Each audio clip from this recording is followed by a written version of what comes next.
오늘은 가정이 살아나는 좋은 길은 이라는 제목으로 지난 시간에 이어서 세 번째 말씀 나누고자 합니다.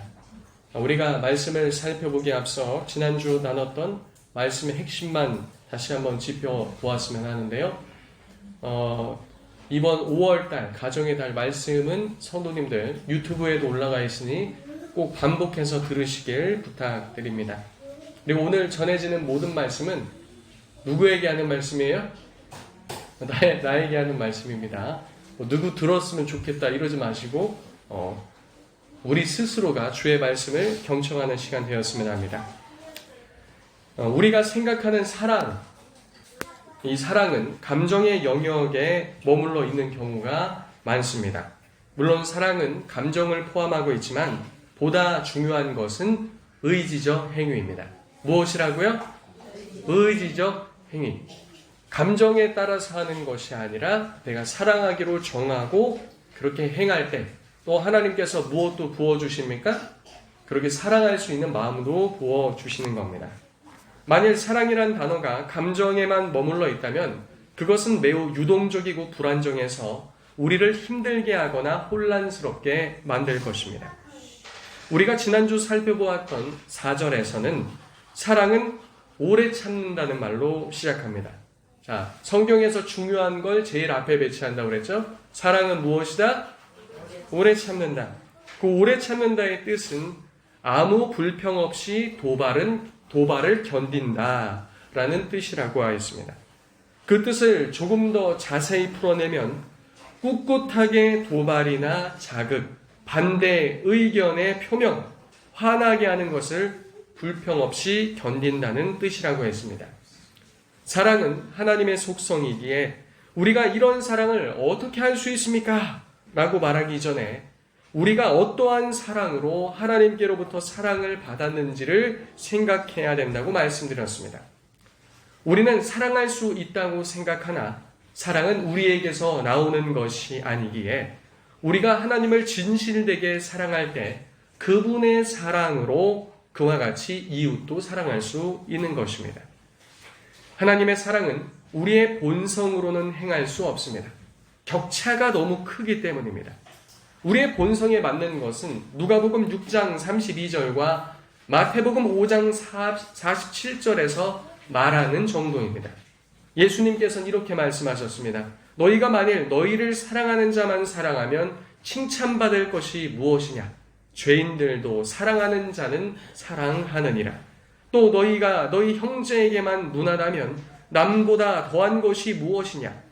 이방인들도 이같이 아니하느냐.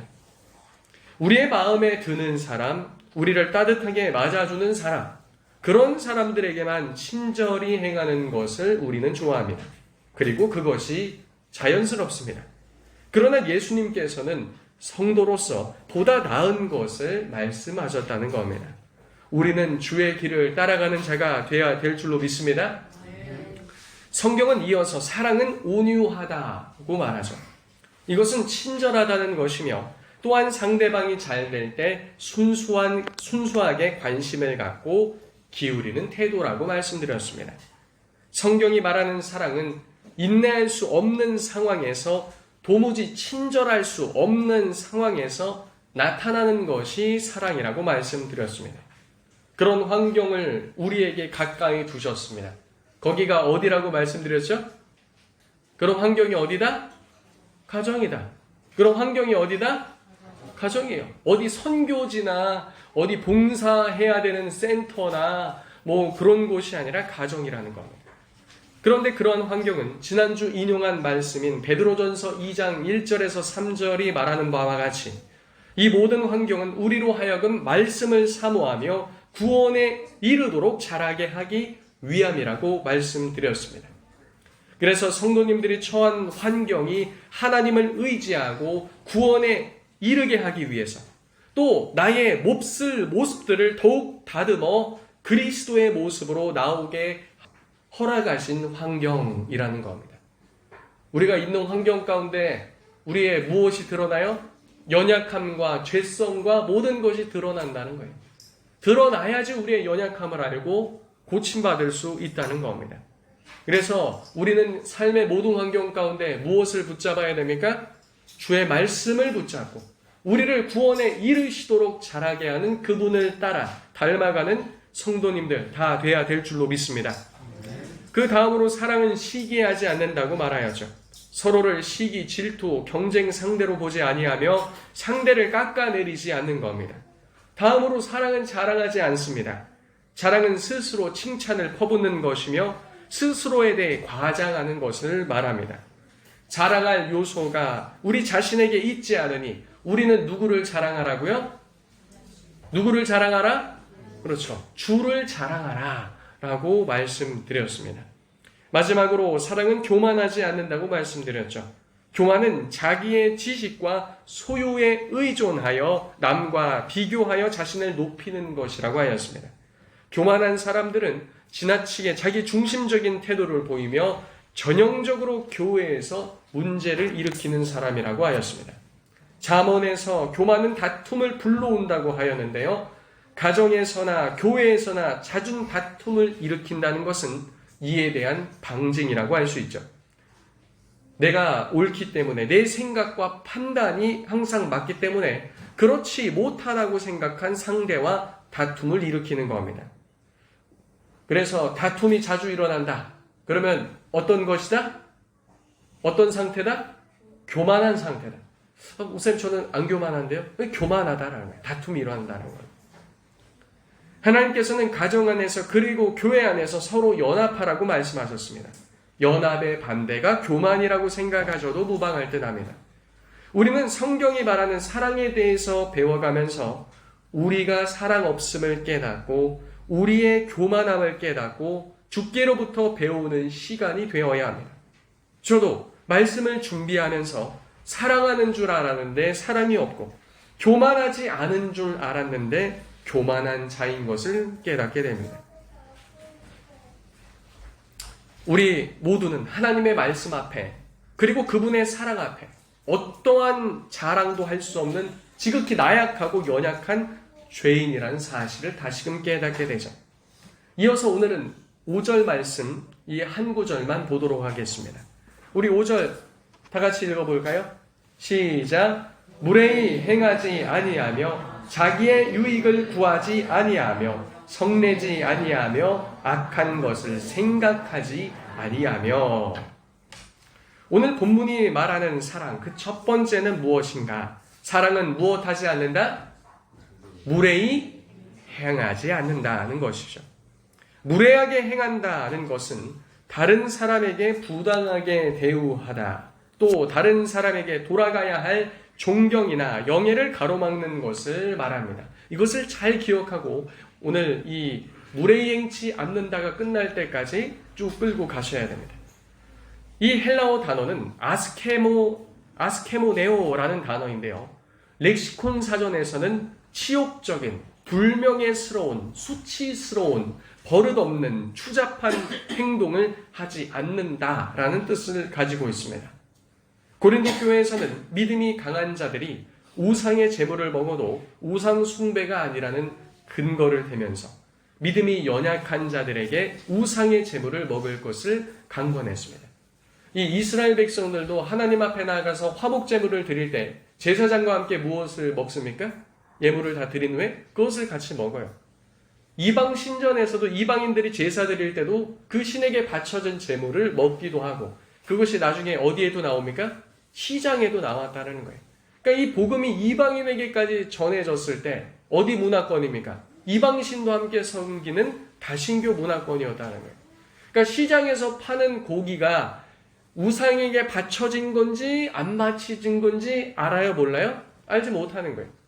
그래서 믿음이 약한 자들은 그것을 먹지 않았고 믿음이 강한 자들은 대수롭지 않게 그것을 먹었다는 겁니다. 이방 신전에 가서 제사에 참여해서 먹은 것이 아니라면 그 밖에 나온 것들, 뭐 우상에게 바쳐졌다는데 믿는 자들이 그것을 먹는다고 그 신전에서의 제사에 참여한다거나 그 믿음에 동참하는 것이 아니라는 것이죠. 근데 믿음에 연약한 자들은 구약적 개념의 이런 것들을 생각하며 그것을 하지 않았다라는 거예요. 그러니까 이것도 잘한 것이고 저것도 잘한 것이에요. 믿음에 연약한 자들은 우상에게 바쳐진 제물이라는 것인지 아닌지 알지 못한 상태로 먹지 않겠다 하니까 어떻게 했던 거예요? 믿음이 연약하다고 조롱도 하고 이와 같은 모습을 보였다는 것이죠. 그래서 믿음에 약한 자들이 어쩔 수 없이 무엇을 먹어요? 그 음식을 먹음으로 실족해 되는 일이 있었다는 겁니다. 그렇게 하지 말라는 것입니다. 또 교회에서 식사할 때 자신들이 가져온 좋은 음식들을 애찬식 때 미리 먹음으로써, 먼저 온 성도들이 일찍 먹음으로써 늦게 도착한 가난한 성도들이 허기진 상태로 돌아가는 일들도 있었습니다. 그뿐 아니라 예배 도중에 자신들이 받은 감동이 있다고 하면서 질서 없이 끼어들어 예배를 방해하는 행위도 있었습니다. 은사들이 풍성했기 때문에 그렇죠.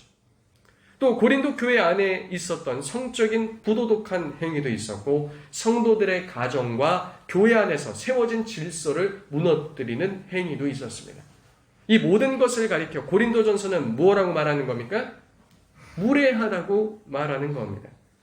성도들이 먼저 와서 있으면은 또 늦게 오는 성도들을 생각해서 그들이 늦게 왔을 때 변변치 않은 음식이나 아니면 그냥 그것을 먹지 못하고 돌아가는 이와 같은 수치를 안겨주거나 아니면 예배 도중에 자기를 내세워서 그것을 방해하거나 또 성적으로 가정과 교회 안에서 상대방에게 수치를 주거나 아니면 교회에서 직분에 있어서 질서를 무너뜨리거나 가정 안에서 질서를 무너뜨리는 것, 이 모든 것을 고린도전서는 뭐라고 말한다고요? 무례하다라고 말하는 겁니다. 위와 같은 일로서 믿음이 약한 자에게, 가난한 자에게, 같은 성도들에게, 가족들에게 교회의 질서 가운데 무례한 일을 행하는 것을 사도 바울은 지적하고 있다는 거죠. 그러나 사랑 가운데 행하면 그렇지 않다는 겁니다. 우리는 교회 안에서 자신이 하고 싶은 대로 행동할 것이 아니라 성도 간에 서로를 배려하며 사랑하는 마음으로 행해야 한다는 거죠. 위의 말씀에 따라 교회 안에서 적용점을 생각해보면 다음과 같습니다. 믿음이 강한 성도들은 믿음이 약한 성도들을 생각하여 우리 쪽으로 오라고 당기는 것이 아니라 기다려줄 필요가 있다는 것이죠. 또 그들이 믿음 가운데 잘 성장할 수 있도록 기다려주고 또 기도해 주는 것이 사랑으로 행하는 것입니다. 억지로 끌고 가는 것이 아니라 잘 따라올 수 있도록 도와주며 뒤에서 밀어줘야 한다는 거죠. 그리고 우리가 예배 후에 무엇을 합니까? 식사를 하죠. 식사할 때도 마찬가지입니다. 식사가 그냥 예배 끝나고 내려갔더니 뚝딱 만들어져 있는 겁니까? 아닙니다. 식사를 준비하며 봉사하는 성도님들의 손길이 있죠. 아침부터 일찍 나와서 어제부터 준비를 합니다. 그러면 성도님들께서는 감사하다는 뜻을 전하며 그리고 음식도 어떻게 먹어야 됩니까? 맛있게. 잘 먹었으면 감사하다는 인사를 전해야 하는 것이죠. 이후 정리하시는 분들께도 감사와 배려가 필요한 겁니다. 식사 배식이 좀 늦게 하는 분들도 생각할 필요가 있죠. 식사할 때 어떻게 해서 셀프 배식합니까? 길게 줄을 서요. 그럼 맛있는 거 있다고 와 이때만을 내가 기다렸지 하면서 다 쓸어 담으면 돼야 안 돼요? 안 돼요. 적당히 담고 한 바퀴 돈 다음에 남은 것이 있으면 또 어떻게 해야 되죠? 그때 가져갈 필요가 있는 것이죠. 이거 제가 늦게 내려온다고 하는 얘기는 아닙니다. 자, 예배가 방해되지 않게 행동해야 합니다. 화장실도 미리 갔다 오고 벨소리는 무음으로 맞추고 가급적 정숙하게 예배를 드려야 하는 것이죠. 교회 안에서 성적인 무너짐이 없도록 성도들 간에 단정히 행할 필요가 있습니다. 또 교회의 질서가 주 안에서 잘 유지될 수 있도록 존중해 줘야 하는 것이죠. 예를 들어서 젊은 사역자가 왔어요. 전도사라든지 또 누가 왔는데 어려요. 그럼 어떻게 해야 됩니까? 내가 지금 신한 짱밥이 얼마나 이러면서 하면 돼야 안 돼요? 안 돼요. 존중하면서 그렇게 해야 되는 겁니다. 그 모든 직분도 마찬가지인 것이죠. 교회의 질서와 권위는 사랑으로 섬기는 것으로 세상과 달리 큰 자가 작은 자를 섬겨야 합니다. 오랜 신앙의 연륜이 있는 분들이 또 누구를 섬겨야 되죠? 연소한 자들을 섬겨야 하는 거죠. 그렇다고 연소한 자들은 왜 안 섬기십니까? 이건 아닙니다. 서로가 어떻게 하는 거예요? 사랑으로서 섬겨야 한다는 거죠. 주께서 그리하셨기 때문입니다. 요한복음 13장 13절에서 15절에 예수님께서 제자들의 발을 씻기신 후에 말씀하시죠. 너희가 나를 선생이라 또 주라 하니 너희 말이 옳도다. 내가 그러하다. 내가 주와 또는 선생이 되어 너희의 발을 씻었으니 너희도 서로 발을 씻어주는 것이 옳으니라. 내가 너희에게 행한 것 같이 너희도 행하게 하려 하여 본을 보였노라 라고 말씀하셨어요. 서로 간에 어떻게 하라고요? 발을 씻어주라고요. 종이 하는 게 발을 씻어주는 겁니다. 주님께서 그렇게 보여주셨다는 거예요. 서로 그렇게 하라고 말이죠. 자, 그렇다면 우리는 가정 안에서 어떻게 해야 할까요? 성경에서는 남편들에게 아내를 더 연약한 자로 알라고 말하고 있습니다. 남편이 아내를 사랑하고 도와주고 밀어주어야 합니다. 아내가 가정을 위해 하는 모든 것에 대해서 당연히 여기는 것이 아니라 그것이 감사히 여길 일로 알아 존중해야 한다는 거죠. 아내들도 남편이 가정을 위해서 수고하는 모든 일에 감사와 존경을 표현하며 남편이 가정을 잘 지휘할 수 있게 권위를 세워주고 도와주어야 합니다. 남편과 아내는 가정의 질서를 잘 유지하되 아버지로부터 모든 것이 질서 있게 세워지게 해야 합니다. 그러니까 이 아내분들은 남편이 좀 부족해도 바가지 박박 긁으면 됩니까? 안 됩니까? 안 되는 거예요. 그거는 타락 때 하와가 보였던 모습입니다. 왜냐하면 하나님께서 아담을 머리로 세우셨기 때문이죠. 하나님께서 그렇게 하신 이유가 있습니다. 그것을 통해서 모든 좋은 것이 하나님 아버지께로부터 나오며 하나님 아버지께서 온 세상을 자신의 기쁘시고 선하신 뜻대로 다스리시고 보호하신다는 것을 가르쳐 주기 위함입니다. 그러니까 가정 안에서도 남편이 잘 다스릴 수 있도록 도와줌을 통해 자녀들로 하여금 무엇을 보게 해야 됩니까? 아버지가 가정을 잘 다스리는 것. 어머니와 함께 어우러져서 잘 다스리는 것. 이것을 통해서 자녀는 하나님께서 교회를 다스리시며 온 세상을 주관하신다는 것을 배워야 한다는 것이죠. 위로부터는 사랑과 보호가, 아래로부터는 존경과 존중과 감사가 상호간에 오갈 수 있게 해야 되는 겁니다. 그래서 부부들이 다투는 일이 있다 할지라도 누구 앞에서는 안 됩니까? 자녀들 앞에서는 안 되며 서로의 권위가 자녀들 앞에서 손상되지 않게 해야 한다는 겁니다. 남편들은 아내들과 자녀들의 연약한 부분을 감당하는 것을 통해 사랑으로 섬기도록 부름받았으며 아내는 남편과 자녀들을 사랑하고 섬기도록 또 자녀들은 부모에게 감사와 순종으로 섬기도록 부르셨다는 사실입니다. 자, 또한 가정 안에서 남편이 그리고 아내가 잘 들으십시오. 성적으로 넘어지지 않도록 도와야 하는데 이것은 서로에 대한 의무이면서 책임이고 사랑입니다. 장로교 신조인 웨스트민스터 신앙고백서 제24장 결혼과 이혼에 대해 말하는 파트에선 이렇게 말합니다. 24장 2항에 결혼은 남편과 아내가 서로 돕도록 제정되었으며 또한 합법적인 자손들을 통하여 인류가 번성하고 경건한 자손을 통하여 교회가 번성하고 부정을 막기 위하여 제정된 것이라고 말합니다. 이것을 창세기 2장, 말라기 2장, 고린도전서 7장을 근거로 작성하였습니다. 우리 다 같이 앞장으로 좀 넘겨서 고린도전서 7장 한번 찾아보겠습니다. 고린도전서 7장 2절에서 5절입니다. 그리고 이 모든 말씀은요, 연령을 초월하는 것입니다. 우리 다 같이 한 목소리 읽겠습니다. 시작. 음행을 피하기 위하여 남자마다 자기 아내를 두고 여자마다 자기 남편을 두라. 남편은 그 아내에 대한 의무를 다하고 아내도 그 남편에게 그렇게 할지라. 아내는 자기 몸을 주장하지 못하고 오직 그 남편이 하며 남편도 그와 같이 자기 몸을 주장하지 못하고 오직 그 아내가 하나니 서로 분방하지 말라. 다만 기도할 틈을 얻기 위하여 합의상 얼마 동안은 하되 다시 합하라. 이는 너희가 절제하지 못함으로 말미암아 사탄이 너희를 시험하지 못하게 하려 함이라 라고 말합니다. 결혼에 여러 이유가 있는데 그중 한 이유가 무엇이라고 말합니까? 음행을 피하기 위하여 라고 말합니다. 남편의 음행, 아내의 음행을 피하기 위하여 성경은 서로에 대한 의무를 다하라고 가르칩니다. 이것은 성적인 것을 말하는 겁니다. 3절에 보시면 서로에게 의무를 다할 것이며, 심지어 4절에서는 자신의 몸을 누가 주장할 수 있다고 말합니까? 누가 주장한다고 말해요? 누가 주장한다고 말합니까? 상대방이 주장한다고 말합니다. 이 말은 오늘날 바쁘고 일이 많은 피로 과대 사회 가운데 부부간이 지키기 쉽지 않은 것이 될 수 있습니다. 그럼에도 자신을 잘 다스리고 준비하여 서로를 위해 내주는 것이 사랑과 건강한 가정의 유지를 위해 유익한 것입니다. 그리고 그 과정에서 나타나야 되는 방식은 지금까지 이야기해온 사랑 가운데 행하는 것이 되어야 합니다. 이것은 사회적 데이터로도 잘 나와 있습니다.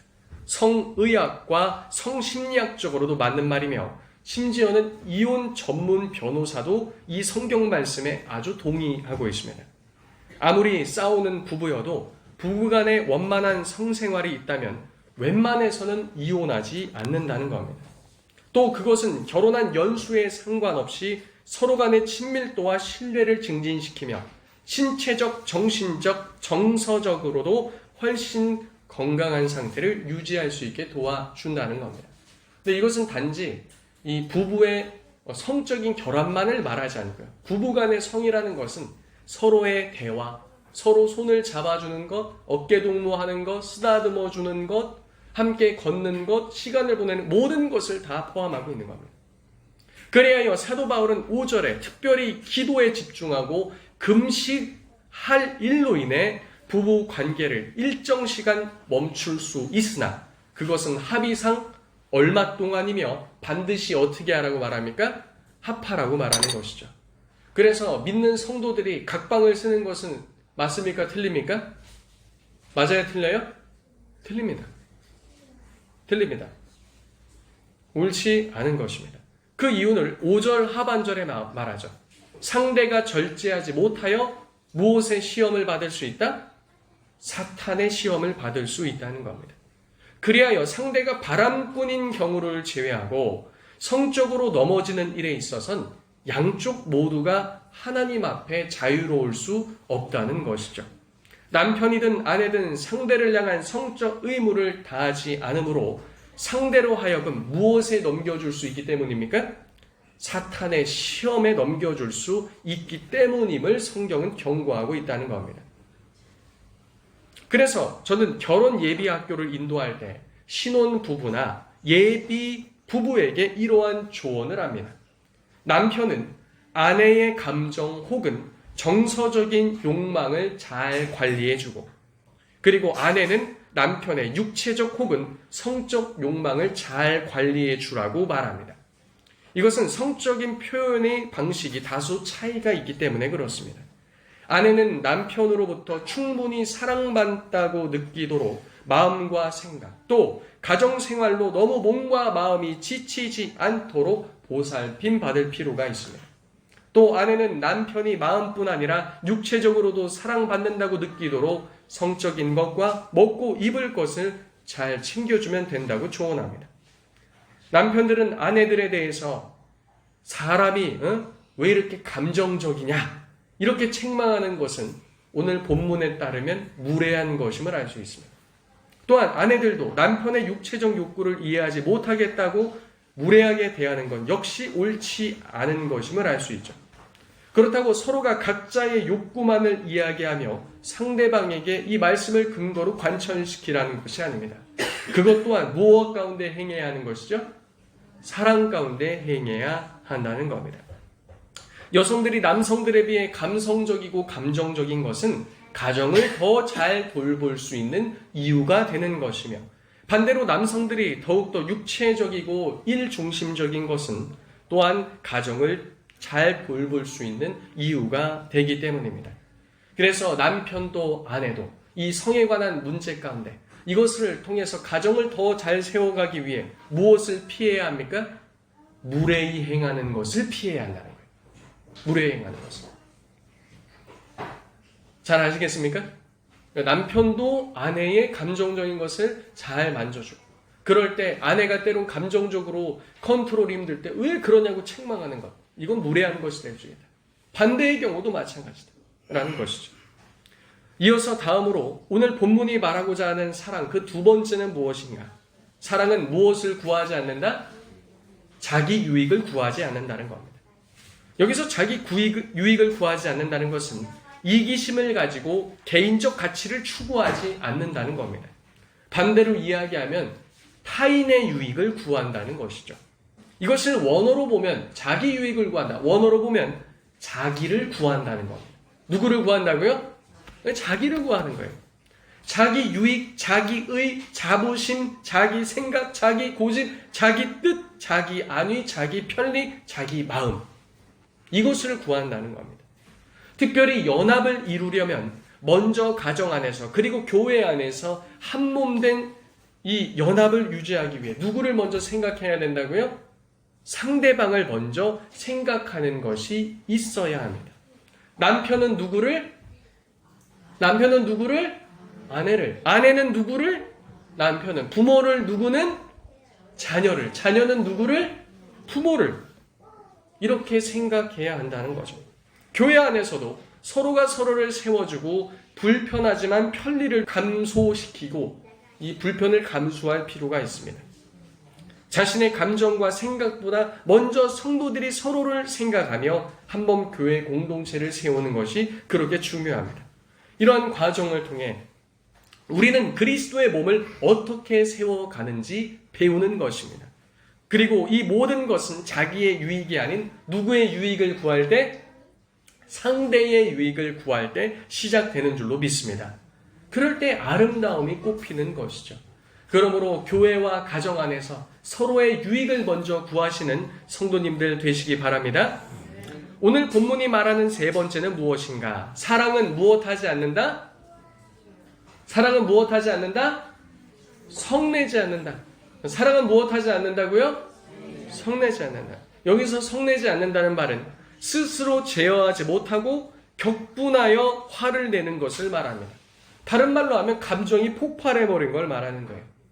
자랑이나 교만은 고린도 교회 안에 있는 힘이 있고 재력 있고 은사가 많은 주로 이런 자들을 향해 겨냥됐다면 성내지 않는 것은 대체로 반대편에 있는 자들에게 해당된 것이었습니다. 성나 있는 것은 자랑과 교만한 자들로부터 상처 입은 성도들의 상태였습니다. 자랑과 교만한 자들은 겸손과 배려와 존중의 자세가 필요했다면 연약한 자들은 자신의 감정을 잘 다스리며 절제하는 것이 필요했습니다. 헬라어로는 파록시노이란 단어입니다.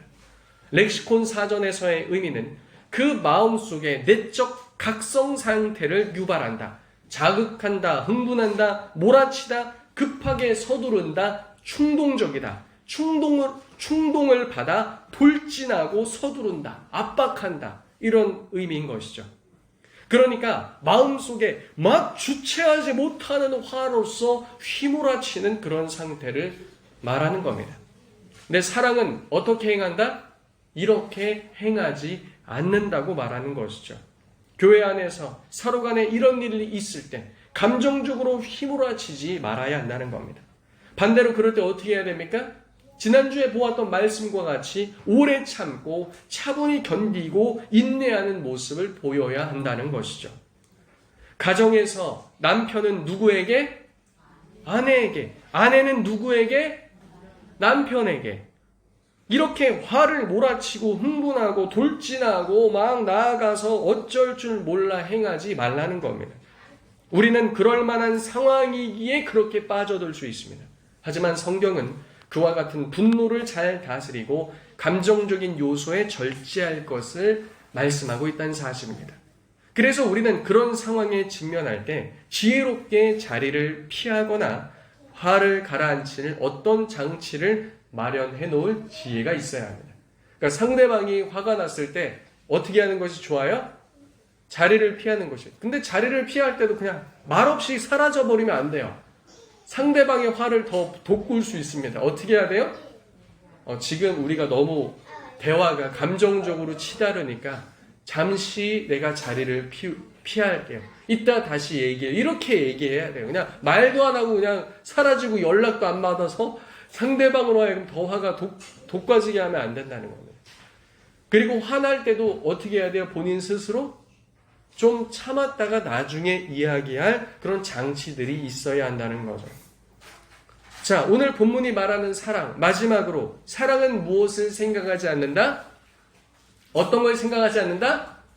악한 것을 생각하지 않는다는 겁니다. 이 악한 것을 생각하지 않는다는 것은 로기조마이라는 단어가 쓰였습니다. 이 단어 뜻은 누군가를 처벌하기 위해 불리한 것을 카운트하는 것, 악한 것을 세는 것, 계산하는 것, 이런 것을 하지 않는다는 겁니다. 회계상으로 막 마음속에서 합산하는 거예요. 마음속에 차곡차곡 누적시키는 겁니다.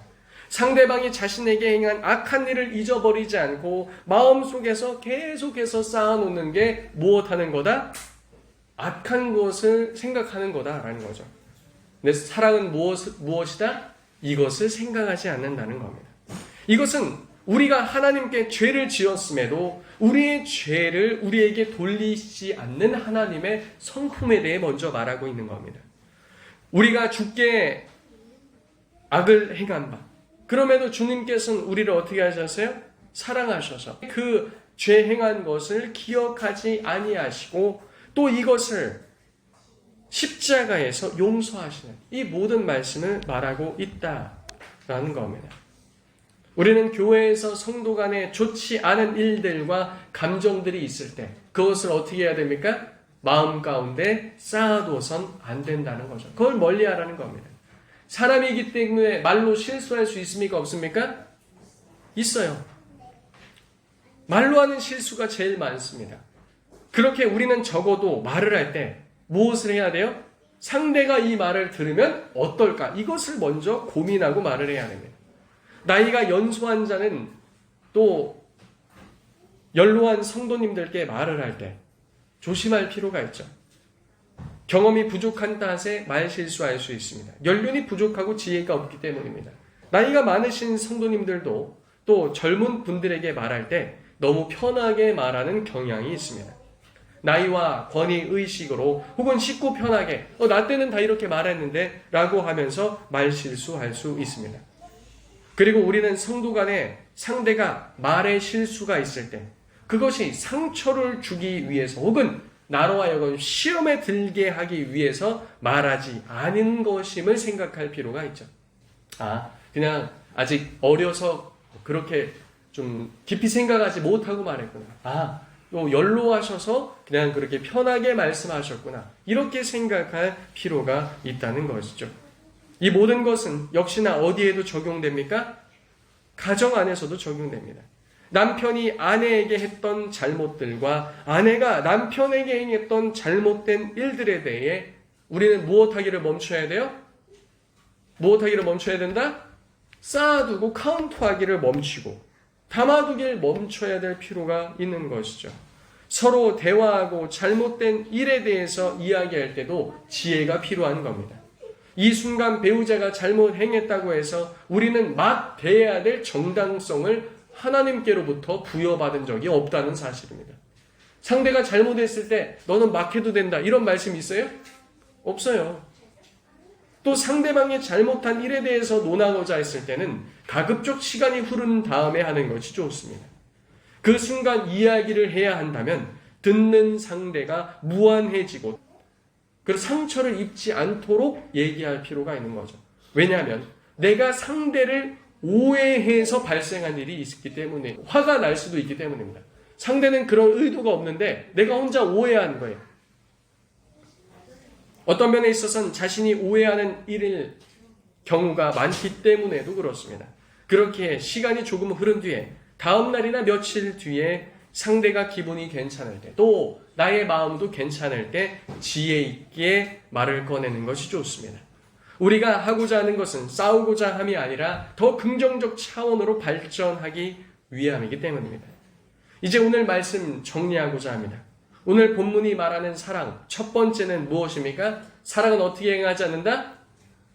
무례히 행하지 않는다. 사실 오늘 무례히 행하지 않는다 이 말씀에 다 꿰어져 있습니다. 무례히 행하지 않는다. 상대방에게 치욕종이고 불명예스럽고 수치스럽고 버릇없고 추잡한 이런 행동을 하지 않는다는 거죠. 이것은 가정 안에서 남편과 아내의 명예를 서로 지켜주고 존중해주고 감사와 존경, 이해와 헌신 서로를 이해해주는 것으로서 나타나야 합니다. 오늘 본문이 말하는 사랑 두 번째 무엇이라고요? 자기 유익을 구하지 않는다. 자기 유익의 자부심, 생각, 고집, 뜻, 안위, 편의, 마음 이런 것을 고집지 않고 상대방의 유익을 구한다는 겁니다. 자, 세 번째 무엇이라고요? 무엇하지 않는다? 성내지 않는다. 내 감정을 폭발시키지 않고 잘 다스리며 절제한다는 겁니다.